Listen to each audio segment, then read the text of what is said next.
I spent 5 days in Honduras, and in this video, I'm going to show you how you can do it too.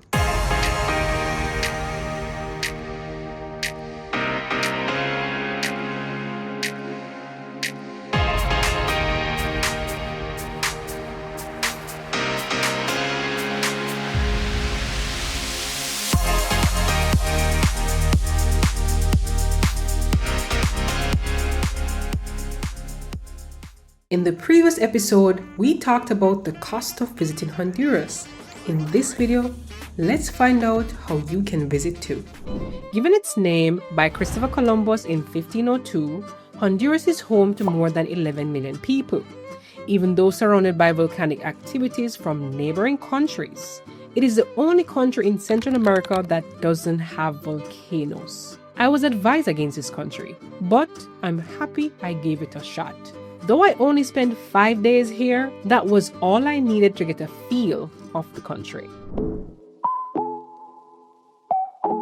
How long can you stay there? So, if you have an American, a Canadian, or a UK visa or passport, you don't need a visa for Honduras. If you have one of those visas, you also don't need a visa for Honduras. And on top of that, there is an agreement that Honduras is a part of, which is what they call the CA4 agreement, and that includes 4 countries and a relationship with Guatemala, El Salvador, Nicaragua, and Honduras. These 4 countries, once you have the US, UK, or Canadian passport or visa, you can visit all 4 countries within this region, and you have 90 days to do so. The problem with that is that you have 90 days. So if you choose to visit Honduras for 90 days, that's it. You gotta exit and come back.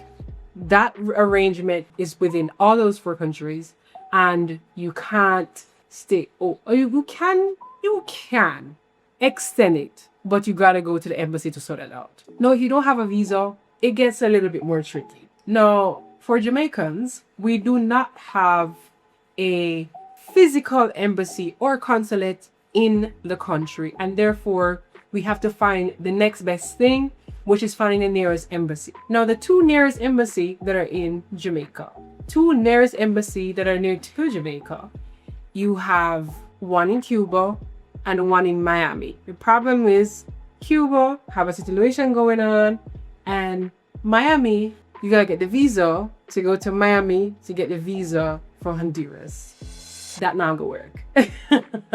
So your best bet is gonna be to go to Panama. Well, at this current moment, you can visit Panama without a visa. So you have to go to the embassy in Panama and get the visa there before you can visit Honduras. Now, in order to get an appointment, you have to go to the official website, which I'll link down below, on how you can make your appointment. You have 2 types of visiting visa per se, which is the single entry visa and a multiple entry visa. And this really means single entry. Once you exit the country, you can't go back on the same visa. You got to apply again. But if you have a multiple entry visa, you can exit and you can come back, and therefore. So the single entry visa is $30 US, and the multiple entry visa is $60 US. Alright guys, let's talk about the things you need. I have a little list here because it's a long list. Let's get into it. You're gonna need a passport size photo because that's what's gonna be on a natural visa. You also need a valid passport of at least 6 months. They're going to want the application form, like you gotta fill out the application form to apply for the visa and all that stuff. That's a part of the appointment process that you're gonna do. And you're gonna have the confirmation document to prove that you made the appointment, you paid for the visa appointment and all of that. You're also gonna need proof of employment, and that's whether you are a student or you are a business owner, or you're self-employed, or you work in it. You work somewhere, you have the job letter with you. They want proof of funds, so 3 last bank statements, and they're also going to want insurance information so that when you're going to travel there, you have travel insurance to cover you for the trip. In the event something happens, you can cover and take care of that. based on my list here, I think that's pretty much it. Oh no. Oh, forget the most important part.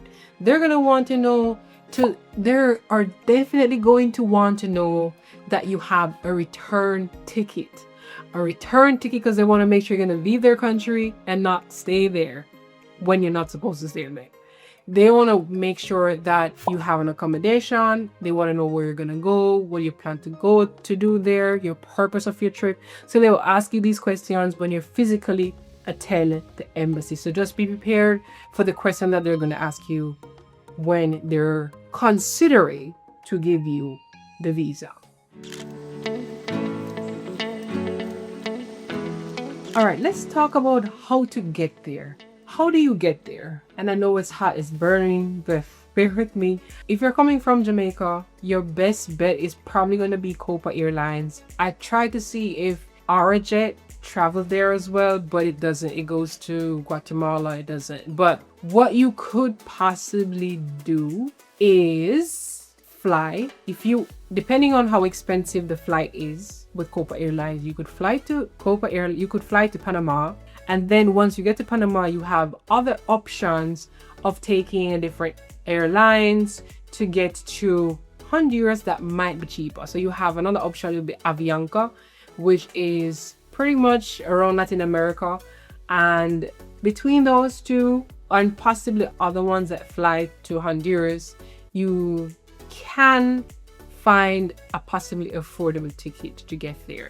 So if Copa is really, really expensive, you could probably use Copa to go part of the way to take you to Panama, and then you could find a different airline from Panama to where you need to be. But that's going to be your best route if you do not have a visa. But you're going to need a visa first. If you don't have a US visa to access it through US, because in most cases, flying through the US is going to be cheaper. That's why I'm telling you that route. Okay.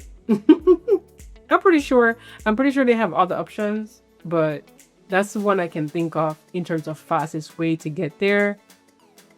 Yeah. If you find another way, you can let me know.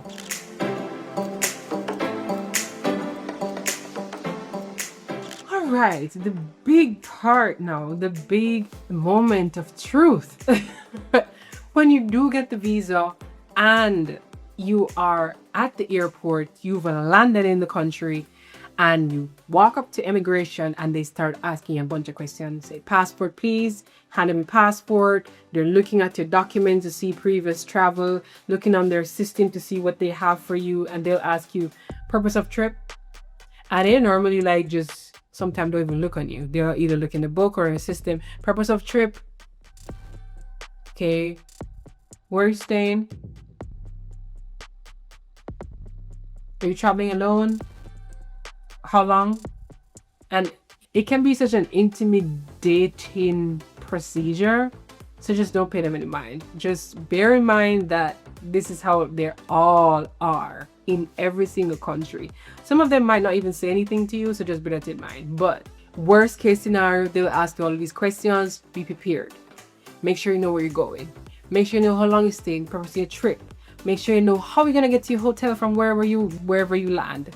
So be prepared for those questions. And best, in the event you cannot use your phone within the area, in immigration area, in most cases, they don't want you to use your phone. Have a printed copy of your itinerary, of your return ticket, because some people, if you do not have a return ticket, friend, they will send you home.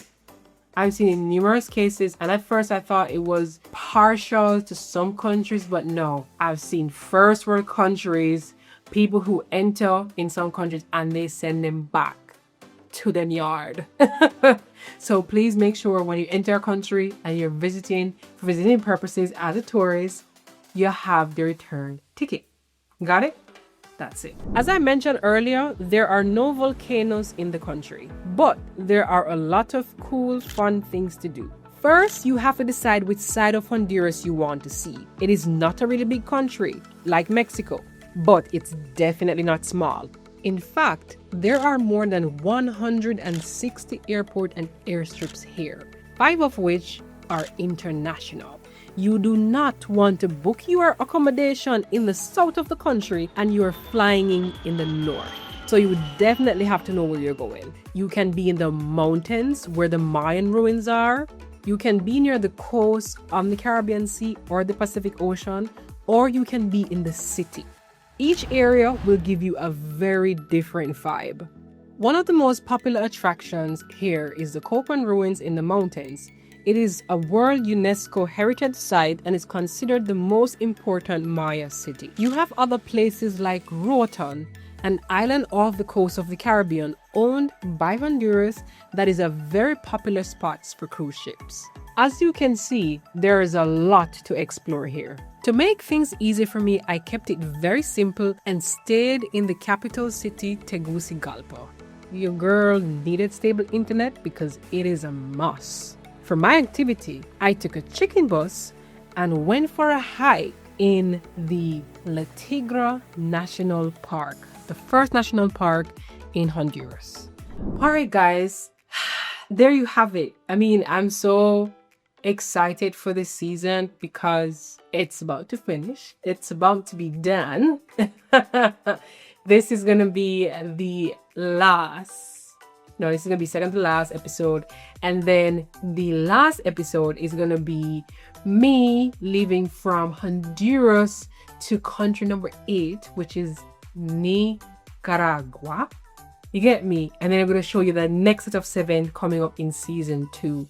We're going to try to make season 2 be a little bit different. So stay tuned for that. Will tell you more about that for the very last video that's coming up.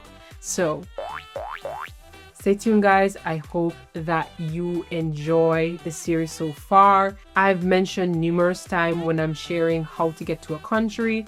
If you at any point, or your friend or a relative or a family member, whatever it is, you would like to visit the country and follow the same route, or need some guidance or assistance on your trip, feel free to reach out to me and I will help you book your trip and ensure that you have an amazing time there. So stay tuned, guys, for the coming videos. I know it took me a really long time to get to this point, but I had some personal things to sort out and I had to take a break because even though it's been on and off, I've had attractions for 10 years. Can you believe that? 10 years. But we'll talk more about it in the final episode.